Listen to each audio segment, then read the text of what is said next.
Charles, let's come to you and the latest on biosecurity and bird flu, perhaps. Thanks, Mike. Good afternoon, all. Yes, I start with a slide on bird flu, not to suggest that there is a sort of present threat or that there's anything being suggested quite at this minute by the government, but nonetheless, they are putting out guidance, and particularly the text suggesting that we have zero bird flu. You'll remember during the confected COVID pandemic that New Zealand in particular pursued what was called a sort of strategy of zero COVID. And I was just really asking the question as to whether the UK might be doing the same thing with bird flu. They say that they've self-declared zonal freedom from highly pathogenic avian influenza, and that this is in line with the World Organization for Animal Health. So we'll just have a look at them. You'll see a tweet on the left with a statement on the recent surge. It's being called a surge in MPox virus, which is the abbreviated word for monkeypox with a silent K occasionally.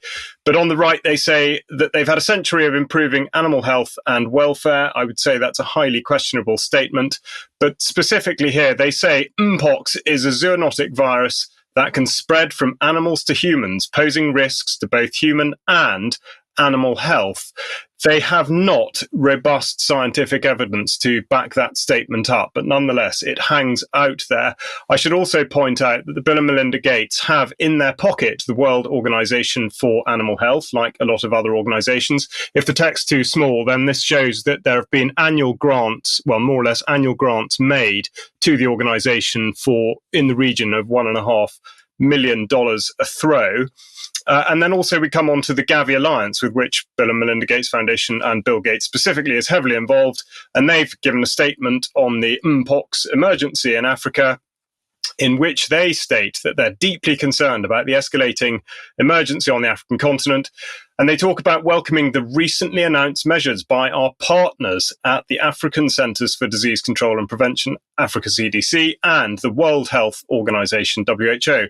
Now, we've talked about the private funding of the WHO by Bill Gates, and it's no great surprise, therefore, to see that the Africa CDC has as a partner the Bill and Melinda Gates Foundation, as well as the American CDC and, of course, Chatham House. This is just listed alphabetically. It's just interesting to see those three lined up side by side. So really what we have here is not necessarily the requirement for a pandemic as such to be put out in order to control, but we only really need the spectre of a pandemic, or the spectre of the idea that communicable disease can move not just between animals, but from animals to humans. And the government here are starting to put out much more messaging on this. First of all, we've got Farmers Weekly complaining about airtime that Brian May, the Queen guitarist, has been given to talk about whether or not badgers communicate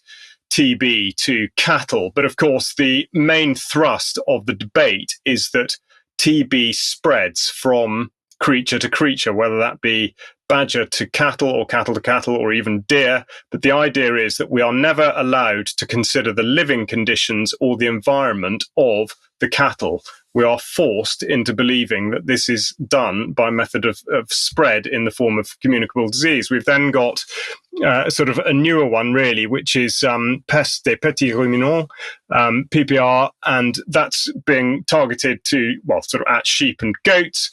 And then we've got blue tongue, which I spoke about earlier in the year, and we had the sort of slightly ludicrous weather forecasting prognosis that midges were being blown across the channel, subject to wind conditions. Of course, there's no account taken of the terribly damp weather and in fact, whether there was any evidence for midges to be involved in the first place.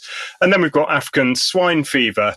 Now, as I say, the interesting thing here is not just to consider the animals, but really the humans. So the biosecurity stage is what I'm titling this, because they talk about making records of movements, not just of live pigs, but dead stock and people, including staff.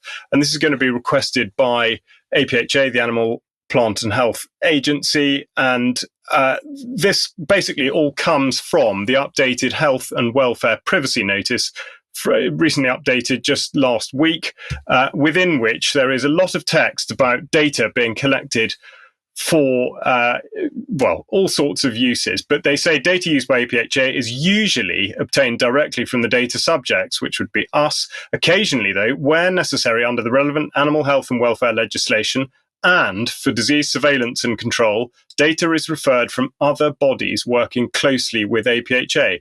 They give a couple of examples, but of course that really could mean anyone that they choose. They go on to say that they use the data to safeguard animal and health welfare. Well, of course, by suggesting that these communicable diseases can pass from animal to animal and on to humans, they say that they'd be protecting human health where relevant, brackets, zoonoses. And further, they go on to say, uphold and comply with animal health and welfare legislation. So, of course, this is all backed by legislation, effectively strong-arming people into a situation where they have very little room for manoeuvre. I've entitled this misinformation because they go on to make the rather ludicrous claim that they will not allow any unwarranted breach of confidentiality and will not act in contravention of our obligations, their obligations, they mean, under UK data protection legislation. Well, there's absolutely no way they can guarantee that there's not going to be a breach of confidentiality. This has been a theme that we've discussed many, many times on UK Column.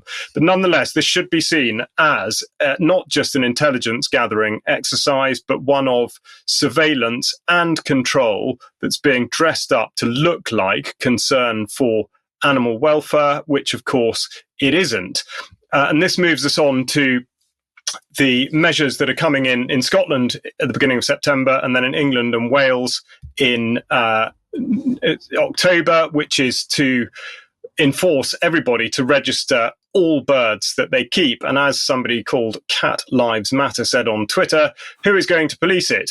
Good luck, which is probably a pithy and to the mark comment to make. But this is the registration of all birds. Previously, the limit was 50. That's now going down to 1. And the point to make here is this is absolutely in flagrant disregard of the consultation that was conducted, which the overwhelming majority, 75% of respondents, of which there were a large number, said that the measures absolutely did not need to be changed. So, of course, this is the direction that we're going in. And I would argue that this is a form of intimidation. They're saying here that you must register by the 1st of October. This is England and Wales. As I say, September for Scotland. This includes any birds you keep as pets, and you're breaking the law if you do not register. So with terrorism in mind and something I've spoken about increasingly recently, which is that the government really are falling into the definition of terrorism by attempting to intimidate a section of the population for ideological or political ends. But just to close off here, they're talking about the contact and update if there's an outbreak in your area, and that you'll help prevent the spread of disease and protect all kept birds. So effectively just leaving you with a taste in your mouth that actually you should be looking at your neighbours, very much exactly the same playbook from the COVID era, considering sneaking on those around you, and altogether creating a sense of surveillance, control, monitoring, and indeed the sense of fear. Yes, thank you, Charles. Thank you for that. Okay, if